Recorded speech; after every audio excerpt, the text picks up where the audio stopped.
Avec le point levé, on se présente aux élections des conseils centraux du Mirail le 10, 11 et 12 février par vote électronique. Ces élections interviennent dans un contexte de crise économique et sanitaire sans précédent, une crise qui résonne particulièrement à l'université avec une détresse étudiante qu'on a pu constater au nombre de suicides atroces qu'on a pu voir chez les étudiants. Appart minuscule, isolement et précarité, c'est le quotidien de notre génération.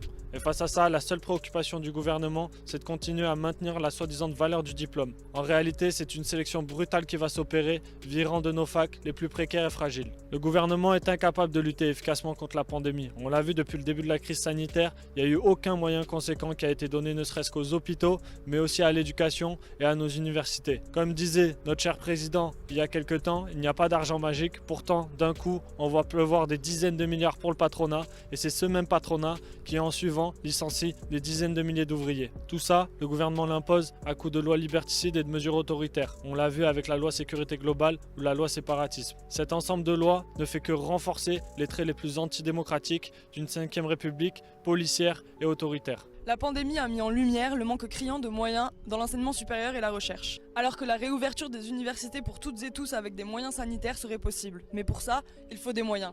C'est pour cela que nous revendiquons un investissement massif dans les universités, financé par les grandes fortunes, pour permettre l'embauche de profs, de personnel, l'accès à des masques gratuits et des centres de dépistage dans les campus. N'attendons pas les directives du gouvernement qui nous dit qu'il suffit d'ouvrir les fenêtres pour ouvrir les écoles. Nous devons élaborer collectivement des protocoles sanitaires conséquents avec les profs, les personnels et les étudiants. Récemment, une étudiante a mis fin à ses jours suite à ses résultats du concours de médecine. C'est pour ça qu'il faut mettre un terme à la sélection en imposant la validation de l'année pour tous les étudiants et aussi imposer le retrait de toutes les réformes renforçant cette sélection. Nous nous battons pour une université ouverte à toutes et à tous.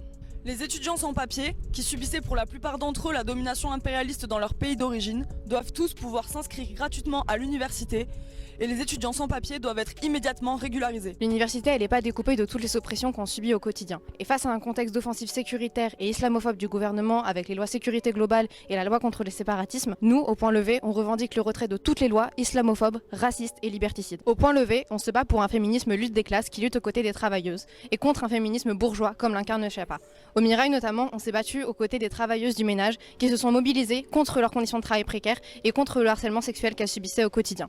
Moi, je suis étudiante et à côté, je travaille aussi à Chronodrive. Et au sein de mon taf, on s'est aussi mobilisé entre meufs contre le harcèlement sexuel qu'on subissait au quotidien, en indépendance de notre direction qui en fait ne faisait rien et ne faisait que juste fermer les yeux sur cette situation. Au Point Levé, on pense qu'il faut une lutte féministe en indépendance de nos directions, en indépendance de nos patrons, en indépendance de l'État et de sa police. Parmi les étudiants, on est 1 sur 2 à devoir se salarier à côté de nos études, dans des conditions de travail dégradées et pour des faibles rémunérations, ce qui a évidemment un impact sur la poursuite de nos études. Avec ces contrats précaires et la généralisation des mesures qui visent à nous faire travailler pour 3 fois rien, voire gratuitement, comme avec les services civiques ou les stages qui ne sont pas rémunérés, les capitalistes veulent nous faire jouer un rôle de variable d'ajustement pour faire pression sur les salaires et les autres salariés.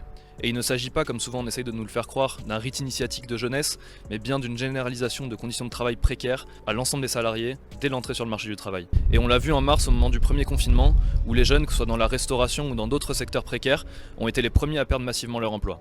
Mais cette situation, c'est que le volet jeune d'un carnage social de bien plus grande ampleur à échelle de tout le pays et qui se voit particulièrement dans la région toulousaine avec le cas des salariés de l'aéronautique qui se font licencier massivement par leurs employeurs. C'est pour ça qu'au Point Levé, on a été de toutes les grèves, de toutes les luttes contre les licenciements, contre les baisses de salaire, que ce soit à De Richebourg, à Coquille ou à 3A, pour soutenir les travailleurs de l'aéro.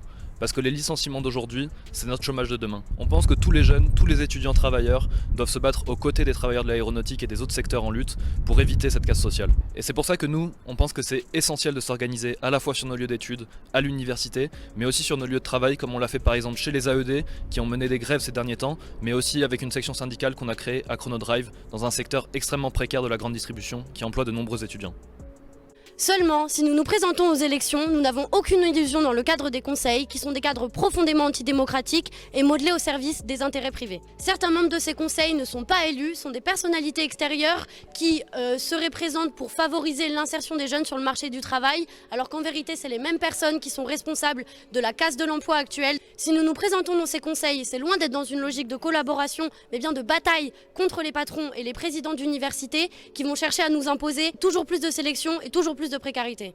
Si nous nous présentons aux élections, c'est parce que nous pensons qu'il est important d'avoir des élus au service des luttes qui fassent peser le rapport de force dans les conseils. Par contre, nous pensons que ce sont bien les assemblées générales entre étudiants et travailleurs et personnels de la fac qui feront peser le rapport de force.